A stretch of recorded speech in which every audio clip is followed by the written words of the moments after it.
xam ne dañuy revenir ci les grandes lignes des propositions faites par les candidats aux 15 millions de Sénégalais yi nga xam ne ñoom ñu ngi war a tànn ki leen di jiite dibeer incha allah mbir mi nag li ci des bariwul coow li moom lépp tey rek mu jeex tey rek ñu xool ñii di ñibbi dimanche rek ñu xam ñii di ñibbi waat ñii di toog ak ñi nga xam ne dañuy dellu rek dañuy jël avion rek delluwaat wala boog ñu toog daal jiite réew mi may ànd ak Pierre Edouard di tooñ sama xarit bi nga xam ne Abdourahmane Diouf la Abdourahmane ñu lay dalal. maa ngi lay nuyu di la gërëm ci invitation bi di nuyu Pierre Edouard di nuyu sénégalais yëpp di kontaan aussi ñëw pour tirer le bilan de suñu campagne. daf nga réservation vol pour ñibbiwaat. wala man ñibbisi naa billet sans retour nga jël ñibbisi naa Sénégal parce que xam naa ne sama candidat dafay gagné bu soobee. donc billet sans retour nga jël. billet sans retour. en tout cas ñu lay jaajëfal di am plaisir recevoir la ci plateau 7TV. ma bàyyi la ak Pierre rek mu sumb waxtaan bi. jëf Maymouna ñu ngi lay nuyu di nuyuwaat sunu téléspectateur di nuyu sunu gan docteur Abdourahmane Diouf docteur ku la xamee la si sa rigueur intellectuelle ak scientifique semaine bi ñu gis kenn ku bokk seen coalition def sortie ne am na sondage yi ngeen commandité yi nga xam ne ñu ngi attribué seen candidat lu toll si 56%. yow nag jamono yi passé dalaloon nañ la fii ci plateau 7TV nga ne am na ay sondage yi ngeen def yoo xam ni dafa jox Macky Sall en deçà des 30%. ban crédit nga war a jox li nga xam ni moom la El Hadj Malick Gakou wax ni crédit ne daal fi mu nekk Idrissa Seck élection bu amoon moom mooy gagné au premier tour avec 56%. waaw li mu wax crédible na dafa am lu ma bëgg a leeral rek bi ma fiy def suñu émission boobu man ak yow je pense que décembre la woon ak janvier boobu les 27 candidats étaient encore en lice kenn xamagul woon kan mooy nekk candidat wala kenn ku dul nekk candidat te effectivement temps yooyu chiffres yi ñu amoon dafa joxoon Macky Sall à moins de 40%. deuxième tour boo xam ne daf koy yóbbu mook Idrissa Seck effectivement noonu la demee woon mais xam nga ni situation bi dafa changé depuis le 20 janvier yàlla def lu muy def Idrissa bokk ci 5 candidats yi nga xam ne ñoom la ñu retenir ngeen gis coalition bi mag bi nga xam ne nii moom la ñu am Sénégal yëpp riir ñëw ànd ak le président Idrissa Seck donc loolu dafa changé waat donne bi beneen élément bi mooy campagne bi nga xam ne moom la ñu def xam nga campagne dynamique la mën nga commencé campagne nekk 20% di yéeg nekk 25% ba 30% li ñu wóor tey mooy bu dee da ngay def bilan nga xool campagne bi ñu def nga xool coalition bi ñu am nga xool candidat bi ñu am nga xool programme bi ñu présenté nga boole ko ak les statistiques yi nga xam ne actuellement moo am Sénégal yàgg naa ko wax naa ko fii d'ailleurs ci 7TV le fait que le camp président Macky Sall taxaw di wax ne dafay jàll premier tour dafa yor même les germes d'une violence électorale parce que loolu situation Sénégal fi mu toll nii nit mënu ko fi wax. est-ce que mënu leen reporter le même argument. c'est-à-dire yéen ñi naan da ngeen di jàll le premier tour à 56%. xam nga boo travailler ak chiffres yi man li may wax c'est très clair boo travailler ak chiffres yi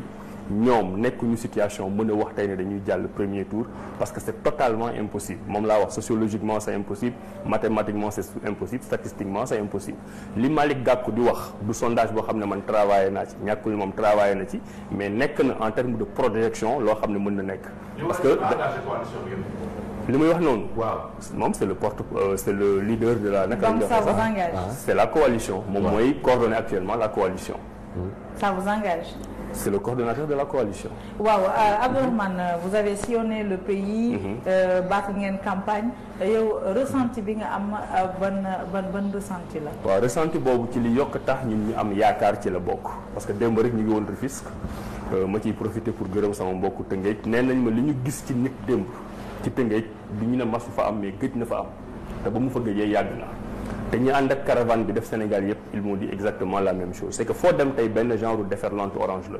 ñun dañuy nekk ci terrain bi ce matin encore def naa terrain dem naa Diamniadio dem naa Kër Ndiaye Lo dem naa un peu partout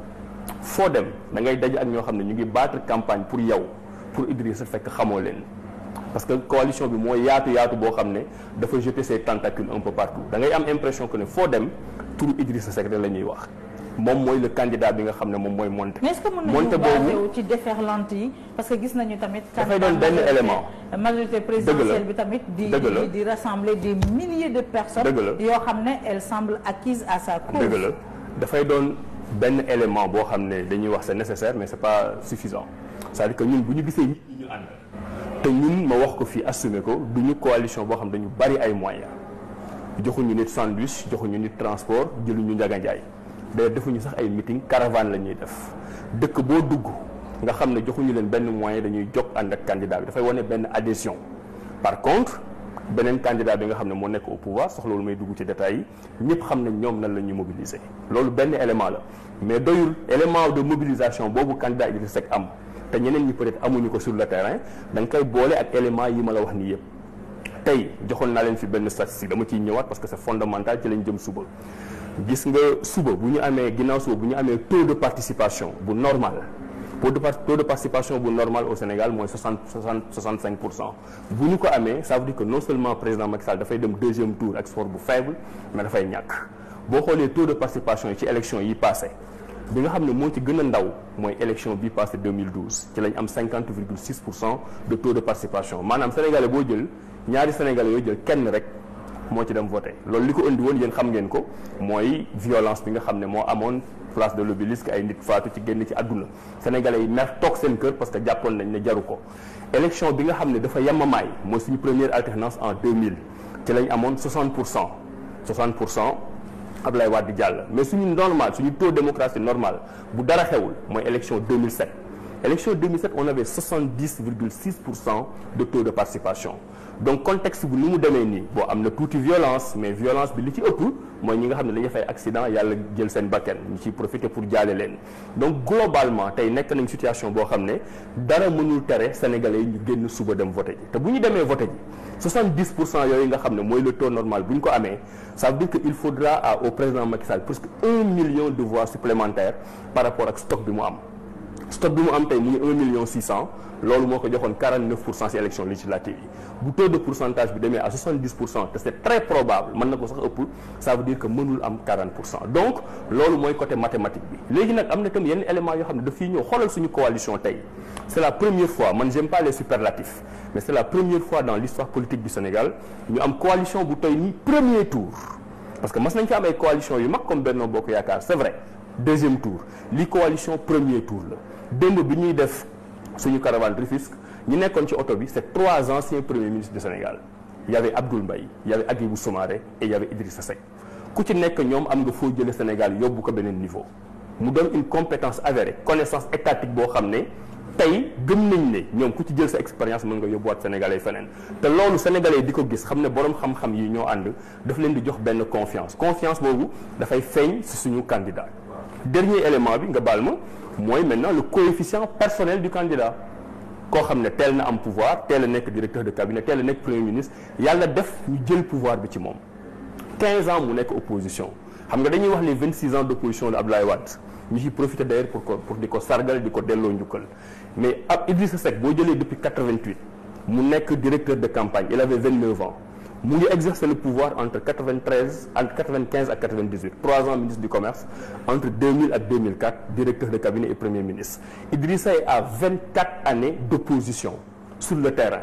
24 années effectives d'opposition sur le terrain mooy tax ñi di wax naan Idrissa dafa bëgg nguur des fois dañuy juum parce que duñu xool trajectoire am 7 ans la nekk ci nguur ba mu ci génnee duggaatu ci donc sénégalais gis nañ malgré yi ñu peinture bi ñu ko daan peinture yi ñu daan wax ci moom finalement ñun ñu comprendre nañ ne kii kat fa mu toog fa la toog boobu ba léegi bu lu neex ñëwee mu ànd ak sénégalais yi dund ko bu lu metti ñëwee ñu ànd ak sénégalais yi dund ko donc sénégalais yi tey comprendre nañ ne Idrissa heure am dafa jot am na 59 ans mat na xam na sénégalais yi jël na commande citoyenne bi tijji na dënnam ñëpp ñëw nañ ànd ak moom coalition bi bu soobee yàlla bu ko yàlla tuddee sénégalais yi indi ko bu soobee yàlla dimanche bi dinañ am beneen alternance. Docteur, on vous a pris au mot. Il y a de cela 2 semaines dañ la dalal fii si benn débat maak Maymouna si le 5 majeur. day wax ak représentant Benno Bokk Yaakaar bi fi ñëwoon nga ni ko bàyyi leen di wax da ngeen jàll au premier tour ndaxte loolu mën na indi violence ci dëkk bi les germes d'une violence électorale pré-électorale ou post-électorale. tey ngeen dellu si yéen yéen a gagné premier tour finalement est-ce que fekkoo leen ñoom ci seen terrain propre. waaw xam nga bokkul xam nga li ma lay wax nii damay jéem a toujours teg ko fenn pour mu nekk lu xaw a scientifique c'est-à-dire que man essayé naa je sais pas ndegam réussir naa mais essayé naa leen wan à travers des chiffres que ñoom mënuñu am plus de 56% mënuñu am plus de 50%. par contre loolu Malick Gakou wax ñun ñu ci ànd ak moom mais dañ nekk ñun candidat boo xam ne éléments yooyu yëpp boo ko boolee dafa nekk di yéeg bi xamoo fu muy yem mën na nekk sax tey 32% suba mu nekk 45% le jour du vote mu nekk 56%. électoral ci Sénégal candidat opposition mosul devancé même bu fekkee ne deuxième tour am na candidat du parti au pouvoir 2000 Abdou Diouf moo rawoon tout à fait 2012 Abdoulaye Wade moo rawoon Macky Sall avec 35% Macky Sall am 26%. loolu moo tax ñu xalaat ne seen projection boobu elle est un peu surréaliste. non xam nga lan moo tax junj naa ko sànq xam nga lan moo tax comparaison bi du doon benn comparaison ñun situation bi ñu nekk ak coalition bi ñu yor da nga koy comparer avec les résultats des élections au deuxième tour pas au premier tour aussi seen poids électoral au coalition. non xam nga lépp li ñuy relativiser gis nga li ñuy wax nii xam nga ñun tey ñu ngi wax naan Idrissa dina gagner 56%. peut-être que sénégalais bu ñu demee ci urne yi du doon loolu mais projection la mais projection yi waxuñu ko pour communication waxuñu ko pour politique ëllëg yàlla rek moo xam lu muy def mais projection yi tey foofu la toll. léegi coalition bi ñu am ñun tey da nga koy comparer avec li Macky Sall am deuxième tour muy 65% avec li Abdoulaye Wade amoon deuxième tour muy 58% en 2000 parce que suñu coalition moo toll foofu mais nañ xool ban coalition nga mës a gis Sénégal mu am au moins 15 candidats à l'élection présidentielle déclarés dem déposer seen caution def seen ay parrainage ñun jàpp nañ ne ñooñu seen ay parrainage mat na waa conseil constitutionnel ak état bi boo leen gañe woon sax pàcco bi dina métti trop ci ñun parce que li engagé wu ak yéen yëpp te xam nañ ne ñooñu ñëpp dividende politique ak économique la ñuy xaar. déedéet xam nga loolu da nga koy wax en terme d'hypothèse bu dee question boo leen gañe woon pàcco bi dina métti trop. déedéet xam nga lu tax parce que ñun coalition Benno Bokk Yaakaar bi nga xam ne li ko laloon mooy la patrie avant le parti gagner ensemble gouverner ensemble xam nga ñun dañ ko dund loolu toujours dama koy rappeler kenn nettaliwuñu ko ñun dañu bokkoon Benno Bokk Yaakaar benn raison yi tax Benno Bokk Yaakaar doxul mooy parce que pàccoo boobu daf ci bari ñun bu doon ay nitu pàccoo lañ mais Idrissa mënoon na fa toog négocier am poste ay nawleem ñoo fa nekk am poste am ay budget ñëw fekk si leen yëpp tamit. waaw léegi ñu fekk si leen pour toog xool leen. waaw ngeen gagné ak ñoom gouverner tout seul. en tout cas ñoom. ça c'est la réalité de la scène politique sénégalaise. xam nga ñoom digguñu ñu ñun digguñu leen.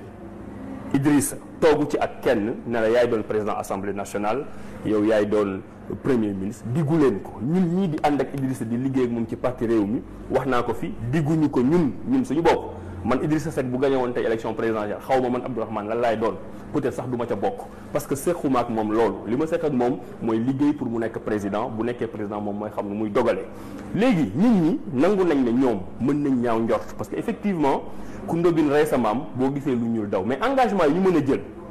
te ci engagement rek la mën a toll nañ ñu prêter la bonne foi que ñun débat yi ñu am ak ñi ñuy alliés c'est des débats sur la convergence programmatique. dindil lii dugalal lii laa d'accord ci programme bi Benno Bokk Yaakaar amul woon loolu parce que Benno Bokk Yaakaar coalition deuxième tour la woon ñu ñëw amuñu temps waxtaan président Macky Sall lépp lu ñu ko wax signal mu signé ñun amuñu temps dugal suñu ay proposition mu ñëw def lii mu def ndax ñëpp mais ñun te vraiment nañ ñu nangul loolu de bonne foi parce que wax ji rek lañ man mënuñu ko prouver tant que yoruñu pouvoir mooy waxtaanuñu benn pàccoo waxtaanuñu mbirum gouvernement waxtaanuñu mbirum assemblée ku fay doon président ku fa doonul président loolu nag lañ mën a wax nit ñi di leen ñaan ñu gëm ñu léegi ki nga xam ne moom mooy secrétaire général national bu PDS di Abdoulaye Wade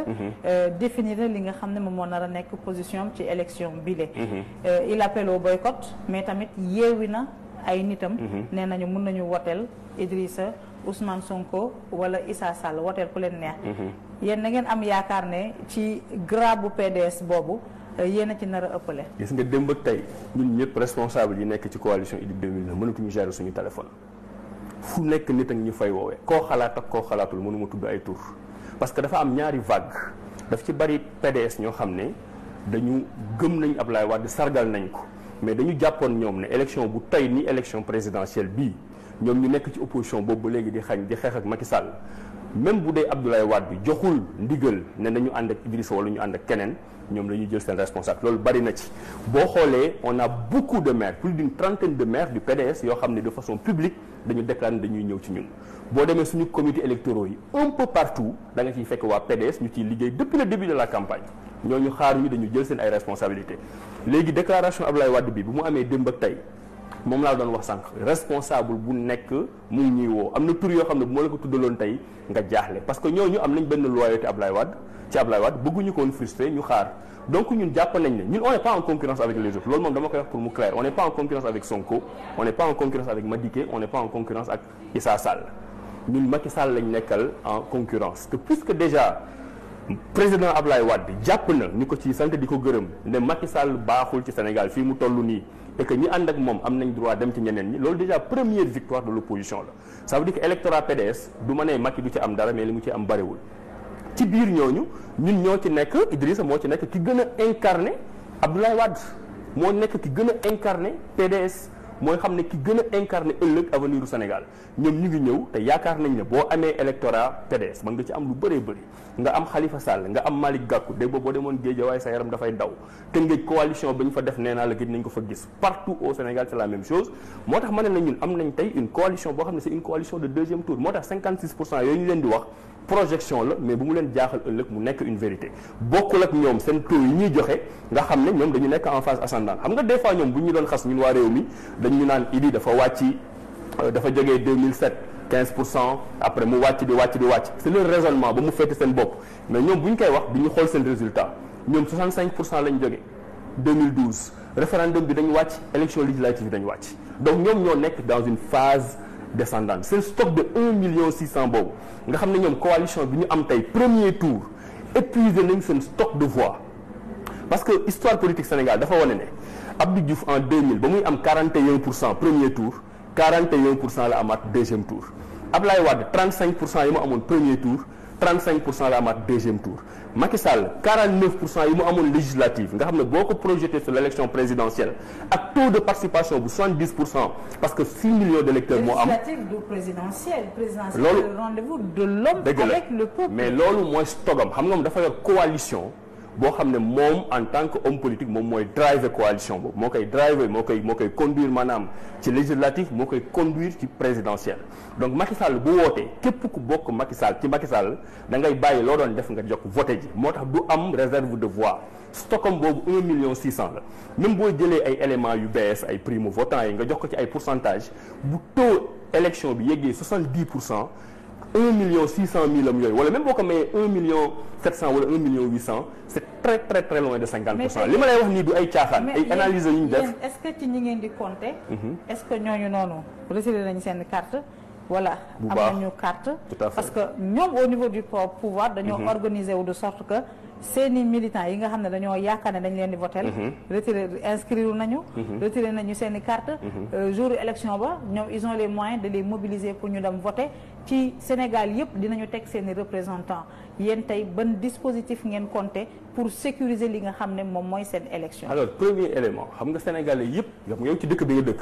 journaliste nga waaye citoyen nga bu Sénégal yëpp demee ba jàpp gëm réalité bi que ne ñoom dañu fexe ba seen ay militants jot seen ay carte ça veut dire que quelque part y a un problème parce que nag bu ñuy joxe carte d'identité di joxe carte électeur waruñu jox waa kër Macky Sall ba ñu jox waa kër waa Idrissa Seck. mais am nañu droit organiser seen militants pour que ñu mën a dem jëli seen loolu moo indi problème mu le ministre de l'intérieur nekk un militant yor loolu noonu loolu moo ko indi keroog coow li ngeen fii dégg ñuy wax daaf xëy suba rek gis des centaines de personnes yu nekk biir daaf bon ñenn ñi ne dañ leen defal ay cartes yu bees ñenn ñi ne non ay duplicata la ñu def mu indi coow gis nga loolu bu mu amee en tant que responsable politique dama jël sama tànk dem ba ca bureau commissaire man sama bopp waxtaan ak moom mu jox ma une version officielle bu ma génnee ma confronté ak réalité bi mais jour boobu ñi fa nekkoon ëpp nañ 200 personnes benn village lañ jógee donc c'est comme benn village dañu xëy suba ndekki ba suur ñu ne ñoom ñëpp dañ def assemblée générale dem di uti ay carte daaf xam nga loolu xel nangu ko ça veut dire am na organisation boo xam ne c'est entre le ministère de l'intérieur daaf ak waa dëkk boobu nga xam ne waa APR lañ donc loolu bu ñu ko defee ça veut dire que ñoom ñu ngi abuser ci pouvoir yi nga xam ne moom leen sénégalais yi jox beneen bi mooy ñun tey pause amoon na may profiter encore pour rendre hommage à Mame Adama Gueye tey les quatre yi nga xam ne ñoo nekk dans l'opposition xam ne ñun ñëpp ñoo ànd jàpp ne président Macky Sall mënul yor Sénégal organisé wu nañ ba nga xam ne partout au Sénégal dinañ fa am ay représentant Idrissa bureau bu mu nekkul ñun am nañ wóor nañu ne représentant Sonko Madické ak Issa Sall ba fa nekk dinañ ko fa taxawal parce que xam nañ ne ñoo bokk ay intérêt mutualiser nañ suñuy force loolu ñu ngi ciy organisé wu donc ëllëg lépp loo xam ne dina xew ci bureau de vote yi ñun dinañ ko mën a remonter léegi nag bari na ay aspect de fraude yoo xam ne victoire technique bi may wax depuis daaw ba ren am na ci ay éléments yoo xam ne ñu ngi ciy liggéey am na yu ñu gis am na yu ñu gisagul mais li nga xam ne moom lañ mën a wax tey sénégalais dama koy wax dama ciy junj fa laay yem ne sénégalais yi xam ne sénégalais mooy fal président de la République du Sénégal ma répété sénégalais mooy fal président de la République du Sénégal du guinéen du gambien du mauritanien foofu laa mën a yem. waaw wax nga sànq maam Adama Gueye justement moom dafa jàpp ne da ngeen ko trahir ndaxte nee na dafa renoncé wu candidature am mettre sur pied benn pause mais pour transparence élection yi ngeen xëy benn jour rek ngeen créé le pôle des quatre ne yéen ay veillé seen bopp ci transparence ak régularité scrutin bi lan ngay tontu ci loolu est-ce que non jàpp ma ne est-ce que je sais pas est-ce que wax na trahir parce que bon ñun am nañu ak moom relation yu baax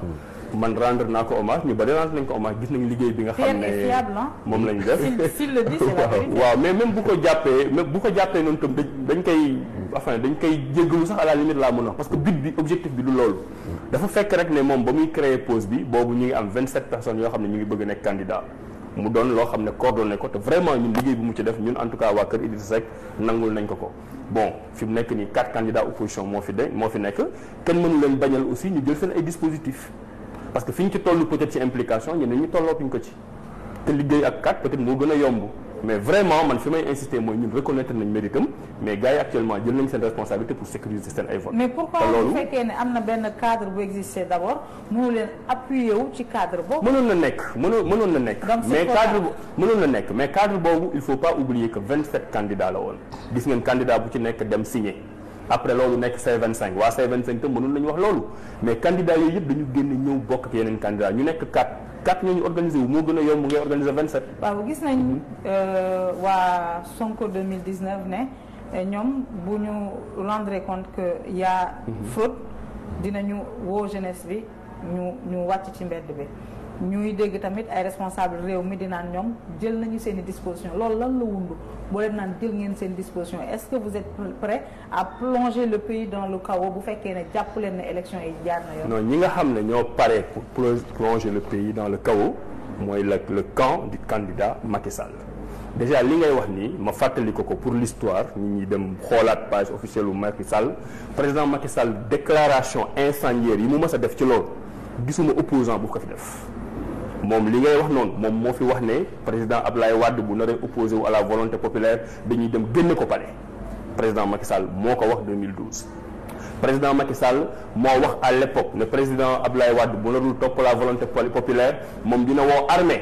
ñëw interposer ou défendre les intérêts du peuple président Macky Sall moo ko wax. ba ñu tolloo la veille élection 2012 ñoom Obasanjo ñëw fii di def médiation président Macky Sall moo fi wax ne xaw ma Obasanjo xaw ma nan ñun dañuy dem élection. donc bu dee côté xadar wane ne respecté woo institution républicaine yi ci président Macky Sall la jóge ci moom la ñu tàmm déggee loolu ñun lii ñu wax nii tey mooy dañu jàpp ne dañ nar a am victoire boo xam ne peuple Sénégal moo ñu koy jox te victoire boobu bu soobee yàlla dañ koy sécuriser tey ñoom li ñu lal te commencé nañ ko won ci législative yi ñu jàpp ko la ñu defoon Touba xam nañ ne ñoom bëgg nañ ko def la ñu defoon Touba mooy ñu xam ne mënuñu gagner Touba ñu saboter vote Touba. parce que Touba dafa bari ay bureau de vote yoo xam ne ay abri provisoire la bu la neexee nga rombal fa sax benn oto kees yi daanu ñu ne vote mënul am donc puisque xam nañ ne mënuñu ko gagner bu ñu yàqee élection yi foofu waa bu ñu fa perte opposition yi moo koy perte loolu xam nañ ne def nañ ko législative yi donc inventé wuñu xam nañ ne def nañ ko benn sañ nañ ko defaat sañ nañu te loolu ñu ngi ciy liggéey sañ nañu ne Idrissa Seck moo ëpp doole Thiès ñu fexe ñoom ba bulletin yi du mat ñu ngi ciy liggéey gars yi bu ñu voté ba 14 heures ñu ne dafa am rupture de bulletin Idrissa Seck manqué na boo demee 2 heures de temps yi ngay wuti bulletin fekk na am na 200 personnes yoo xam ne waroon nañ voté wuñu loolu ñoom tàmm nañ ko def sañ nañ ko def te xam nañ ne ñu ngi waaj defaat ko ci dinañ ci liggéey dégg ngeen fi scandale bu mujj bi carte d'identité yi def nañ communication bu mag nga gis ay sénégalais yoo xam ne ay sénégalais lañ bon teint dem inscrire am carte d'identité ñu bind seen carte d'identité ne pas électeur sénégalais nga mais mënoo voter investigation yi ñu def montré na ne bëri na ay sénégalais ñenn ñaa ngi wax 1 million mais vérifié wu ma chiffre bëri na sénégalais yoo xam ne dañu leen bindal ne mënuñu voter mais bu ñu la bindalee ne mënoo voter doo dem sax sa centre de vote ba doo dem bureau de vote ba ñu dem ñooñu nga xam ne seen tour dañ ci bind mënuñu voter ñu créer ko ay carte d'identité ñeneen fexe parallèle léegi yow di nga toog sa kër jàpp ne mënoo voter fekk am na keneen kuy voter ak sa carte d'identité loolu le seul moyen de contrôle bi nga amoon mooy encre indélébile fii dund nañ fi élection législative yoo xam ne 2001 l'encre indélébile n'était pas indélébile état la moo koy organiser mooy indi encre mën na ko donc ñoom yi ñuy teg yëpp ñun ñu ngi koy wekki benn par benn am na nag peut-être yu ñu gisul donc bu dee am na koo xam ne tey moo nekk ci logique fexe volonté populaire bi sénégalais li ñuy voté ñu bañ ko respecté ñoom la il faut pas oublier que ñoom ñoo yor administration ñoom ñoo yor police préfet yi ak sous-préfet yi di organiser élection yi seen ay nit la ñoo leen fi teg ñoom ñoo leen nommé ñoo leen di defloo préfet bi tant que mu ngi jàpp ne li ko ministre de l'intérieur defloo dëgg la daf koy def donc bu dee am na kenn koo xam ne moo yor lenge yi war a mën a taal Sénégal wala mu mën a fexe Sénégal nekk dëkkub jàmm ñoom la ñun nag li ñuy woote ñun waa kër Idrissa Seck te xam naa ne opposition ñëpp loolu la ñuy woote mooy Sénégal am élection boo xam ne ci jàmm lañ koy def ak salaam bu résultat yi génnee comme 2007 amoon nañ ay suspicion mais gisoo kenn ci mbedd bi parce que kenn amul woon foo teg sa loxo duut baaraam ne Abdoulaye Wade kat dafa jalgati élection yi gars yi dañ doon wax rek mais amuñu preuve mais bii ñun bu ñu amee preuve que ne sénégalais yi majoritairement dañu choisir Idrissa Seck wala ñu choisir kenn amul droit jalgati fi loolu jël loo xam ne moomoo ko parce que rendez-vous président Macky Sall ak sénégalais yi dañ jàpp ne dafa doon rendez-vous boo xam ne dafa jeex loolu sénégalais yi ñoo ko mën décider ñoo ko employé woon bés bu ñu décidé ne pare nañ ci moom na ko nangu nekk gentleman encore une fois pour une fois bàyyi gi nga xam ne moom la sénégalais yi choisir mu nekk président de la république. waaw man dernière question bi ma lay posé mooy dañoo gis sa candidat Idrissa Seck que de plus en plus day joxe image nit ku jege askan wi. ku mu jege rek di la ne baal ma àq di masawu nit ñi. image taalibe waaw bu ñu ko. est-ce que loolu dafa nekk di en train di corriger image bi nga xam ni moom lañ ko collé woon ne dafa nekk nit ku distant nit ku arrogant ku xaw a orgueilleux. waaw dafa màgg Pierre Edouard dafa màgg man loolu laay wax man dama koy assumer nee naa leen Idrissa bu ñu ko faloon président 2007 mënoon na nekk doon na nekk un bon président bu ñu ko faloon 2012 mënoon na nekk doon na nekk un très bon président mais bu ñu ko falee 2019 il sera un excellent président parce que dafa màgg Idrissa da ngay xool 15 années yi mu mujjee dund ci politique. donc da ngeen reconnaître ne def na un travail sur lui. mais un excellent travail sur ces défauts là. non waxuma ay défauts mais nit da ngay amélioré wu. yow li ma lay wax ren 2019 nga mer mais bu ma la ko waxee 2021 doo mer parce que am nga travail boo def sa bopp màgg boo xam ne yenn yi la doon déranger dootu la déranger ñun ñëpp dañuy màgg ñun ñëpp dañuy am maturité li bon mooy nga dem ba am 59 ans 60 ans. mel ni comme Idrissa Seck ñu nekk président de la République ñu lay wax nga naan un point un trait ñun loolu lañ dul d'accord donc Idrissa Seck mu ngi màgg mu ngi defaraat image am te dernière année yi dafa dugg ci dëkk bi ay dóor la. non dafa amélioré loolu dañ ko nangul nit xam nga dañ nekk dëkk boo xam ne sagesse da ngay am sagesse di gën a màgg li la daan merloo dootu la merloo li la daan naqari dootu la naqari nga xam ne booy raisonner en terme d'année utile nga am 60 ans da nga naan man kat même bu ma doon dund 100 ans peut-être 20 ans d'année utile moo ma dese foofu la toll et puis travail bi mu def sur les 3 dernières années nañ ko nangul xam nga dañuy wax toujours Macky Sall dafa dugg fu ne Idrissa résultat bi mu am tey ñu bëri comprendre ñu fu mu jógee parce que depuis 3 ans mu ngi ci àll bi di wax ak nit ñi boo déggee même discours am Idrissa duggul sax ci programme bi bu baax dafa bàyyi ay cadre am ñu défendre ko programme parce que lu tax dafa jël hauteur nekkul ci ay invective nekkatul ci ay wax yu ñaaw nekkatul sax ci dal ci kaw Macky Sall li mu nekk mooy wan sénégalais parce que Sénégal dafa doon dëkk bu complexe religion yi bari confrérie yi bari gëm-gëm yi bari Sénégal pour que mën diriger waroo nekk extrémité waroo nekk gauche trop waroo nekk droite trop da nga nekk dëkk boo xam ne da ngay équilibré tey yàlla def na moom moo am expérience boobu ba nga xam ne mën na wax ak jullit mën na wax ak catholique mën na wax ak mag mën na wax ak ndaw foofu lañ toll te yaakaar nañ jàpp nañ ne bu soobee yàlla sénégalais dinañ ko def confiance ñu am une troisième alternance. on a fait 21 jours de campagne 21 jours yoo xam ne Idrissa Seck sabadoor bu weex rek lay sol ñaata la ci am. stock la ci am xam nga nag weex bi li muy wane dafa bari weex bi dafay wane jàmm moo tax même boo xoolee suñu campagne déggoo ci violence xam nga suñu 2 derniers jours de campagne yi dafa xat par exemple démb dañu tëpp waa Diamniadio mu metti ñu lool parce que Diamniadio li mu représente Sénégal dafa bari mais li ma ciy wax rek mooy saayir la baatin la wala lan la sagesse la exemple bi ma ciy joxe pour wan la Idrissa ni mu changé suñu campagne li ko tardel parce que 2 fois dafa war a daje ak Macky Sall Kaffrine ak Tambacounda mu bàyyi Macky Sall di jàll muy courtoisie maanaam jox la ko cëru chef de l'État muy wane ne bëggul violence parce que am na gis ngeen ne am na yu fi am après yére bu weex bi baatin la wala la yére bu weex bi yëreem la xam nga tey maa ngi ñëw ñuul kuk est-ce que saayir la wala baatin la chaque jour yére bu weex. waaw mais yére bu weex bi daal nañ jàpp ne am na nag benn paa bu mu wax ne borom sabadoor bu weex bi mooy gañ élection yi. En tout cas Abdourahmane, ça a été un plaisir. Une belle façon de clore cette campagne électorale de 21 jours. waaw man ma clore benn mot rek. Rapidement benn mot. ñun suñu programme dañ ci def proposition boo xam ne. defoon nañu nit ñi dinañ ci débat surtout yéen. ban ci ñun dañu jàpp ne presse sénégalaise ni muy doxee baaxul modèle économique bi baaxul état warul jël alal jëpp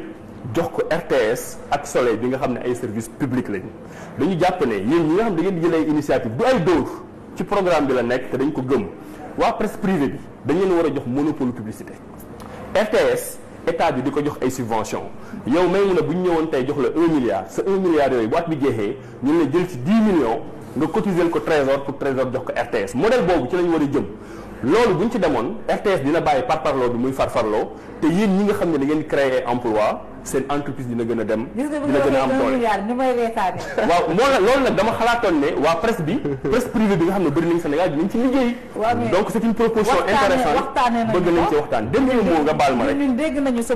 seen proposition interpellé nañu ñeneen ñi. waaye tamit en tout cas ñun dinañ ko def nga may ma dernier mot parce que dama amoon benn xarit bu tudd Baye Dame Wade boo xam ne liggéey naa ak moom avant même may dugg politique ñu bëri fàtt nañ ko wala xamuñu ko ba may nekk Genève man def naa benn moment entre 2009 2010 boo xam dama doon def benn chronique réussir ñu bëri xamuñu ko bon peut-être instant boobu tam kenn xaw ma woon te instant boobu daf ma mayoon opportunité boobu tam mësuñu gisee téléphone rek lañ doon waxante mu jàppale ma lu bëri ñu jàppalante lu bëri donc démb bi ma yëgee ni dafa décédé dafa am lu bëri lu jóge ci man te li tax ma koy wax parce que journaliste la parce que sama waay la woon mais parce que dafa am audace créer benn entreprise ak modèle boo xam ni yombul Sénégal mu réussir ci donc vraiment ñu ngi koy jaale Sénégal yëpp di ko jaale famille am di ko jaale monde journaliste. On se joint tout simplement à toi Abdourahmane. génn àdduna Baye Dame Wade métti na ñu bari ci presse bi. ñun daal tiis nañu trop ñu ngi koy méttitlu. il était si jeune. tout à fait il avait temps à vivre. il avait temps à faire. tout à fait ñuy ñaan yàlla rek. te loolu muy ñaan bu ñu jëlee suñu xol. lii mu fi bàyyi di réussir. na ko survivre. ñi nga xam ne ñoom ñoo fas yéene jël relais bi nañu ci jàpp ba réussir bañ a disparaître ak ki nga xam ne moom mooy fondateur am moom Baye Dame Wade suul nañu ko nëga ni tey ñu koy ñaanal rek du fond du cœur yàlla suñu borom xaare ko àjjana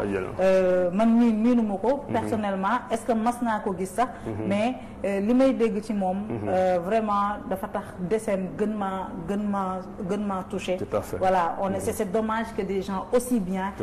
di quitter des initiatives, c'est ça qui était bien. Voilà, qui prennent des initiatives. En tout cas, Abdourahmane, ñu lay jaajëfal amoon plaisir recevoir le sur ce plateau mais remercier également Pierre-Edouard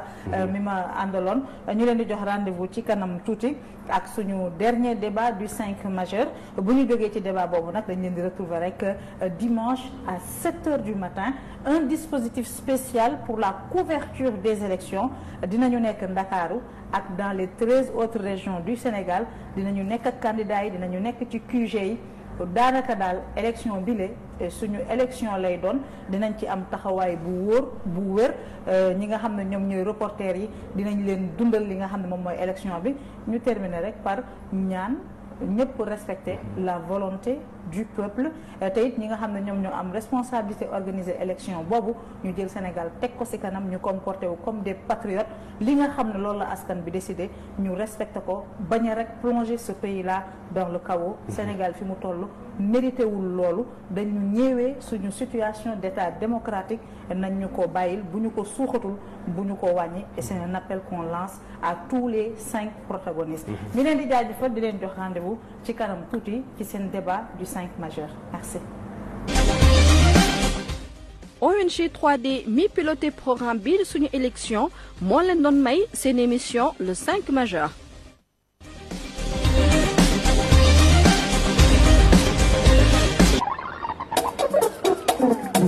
Sénégal suñu réew